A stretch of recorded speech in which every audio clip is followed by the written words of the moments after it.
Ah, the American dream. We've all heard that phrase, right? It brings up these really powerful images of success and prosperity. But was it ever really a reality for everyone? Or was it more of a carefully crafted myth? Well, in this explainer, we're going to dig in and try to separate the facts from the fiction. Seriously, when I say the American dream, what pops into your head? I bet for a lot of you, it's that classic picture, right? The house with the white picket fence, a shiny new car in the driveway, the whole happy, prosperous family deal. I mean, that's the image we've seen in movies and ads forever. But as we're about to find out, that was just one side of the coin. And just look at this contrast right here. It's pretty stark, isn't it? On one side, you've got that Hollywood ideal we were just talking about, and on the other, well, that was the reality for millions of people. Grueling, endless factory lines, living in crowded city apartments. It's this huge gap between the myth and the reality that we're really going to get into.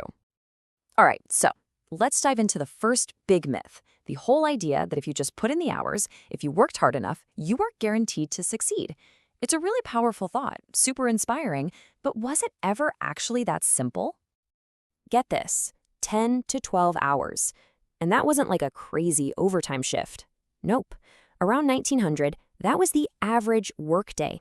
And we're not talking about some passion project here. This was grueling, backbreaking labor day in and day out. And this really gets to how incredibly precarious life was. I mean, there was absolutely no safety net. You could be fired for literally any reason at all.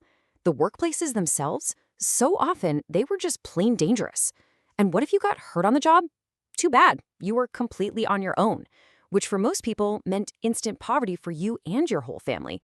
So you see, the main goal wasn't what we think of as success. For a huge number of people, hard work wasn't about climbing some corporate ladder. It was about pure survival, just earning enough to put food on the table, keep a roof over your head, and just make it to the next day. That dream of actually getting ahead, for so many, that was a distant, almost impossible luxury. Okay, so maybe that was the old days. What about the post-war boom, right? The 1950s, that so-called golden age that everyone points to as the peak of the American dream. Well, let's put that idea under the microscope and see how it holds up. This quote really nails it. The dream had rules and limits. Because, yeah, sure, there was this amazing new level of suburban comfort for some people, but it came with a catch. There were all these strict, unwritten rules, so much pressure to conform, to fit in. And this is the really crucial part, huge groups of people were systematically shut out. You had things like redlining in housing, tons of discrimination in hiring. I mean, entire communities were just locked out of these opportunities from the start. And then you start to see the money part of the dream change. You know, a huge piece of that 50s and 60s ideal was that one person's paycheck could support a whole family, and comfortably. But once we hit the 1970s, that whole foundation started to crumble. The cost of everything started going up way faster than people's wages.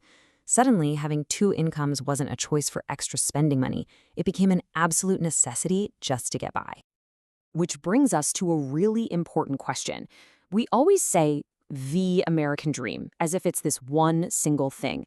But was it ever really just one dream? Was everyone's experience of trying to make it in America even remotely the same? Yep, the answer is a big, resounding no. A person's shot at the dream was totally different depending on their class, their job, their race, where they lived, you name it. For sure, some people climbed that ladder, but a whole lot of others worked every bit as hard and just stayed stuck. And then you had entire groups of people who weren't even allowed to get a foot on the bottom rung of that ladder in the first place. And this is really the key takeaway here. There was no single American dream. It wasn't this one-size-fits-all experience. It was actually a collection of millions of different stories, millions of totally different realities. Think about it. The dream for a factory worker in Pittsburgh looked nothing like the dream for a farmer in Kansas, which was totally different from the dream of a new immigrant trying to make a life in New York City. Okay, let's switch gears a bit and look at another popular idea. The myth that all the new technology in the 20th century just automatically made life easier for everybody. I mean, it makes sense, right? More machines should mean less work, more free time. But the reality was a whole lot more complicated than that. And what's so fascinating is the trade-off that happened. Instead of creating all this free time, technology just sped everything up. The pace of business, how we communicate, life itself, it all just got faster and faster. And that led to more stress at work. And here's the real irony, less time to spend with the family that the dream was supposedly all about building. So life got more convenient for sure, but it also got way more frantic. So the big point here is that all this progress wasn't free, not by a long shot. It came with all these hidden costs: the pressure to keep up, the demand to produce more, the need to be constantly connected. That was the real price. And it was ordinary people who paid it while they were chasing this idea of a modern, successful life. So, when we boil it all down, what have we learned? Okay, first, the dream wasn't totally fake, but it was a long way from being universal. Second, opportunity was definitely out there, but it was handed out super unevenly. And third, all that progress and prosperity, it brought a whole new kind of pressure along with it. And that leaves us with one last question, and this one's for you to think about. When you look back at all these myths we've talked about, the myth of hard work guaranteeing success, the myth of the perfect 1950s, the myth of technology making life easier, which one of those challenges your own view of history the most? It's a really interesting thing to chew on, because how we answer that doesn't just change how we see the past, it changes how we see the world we're living in right now.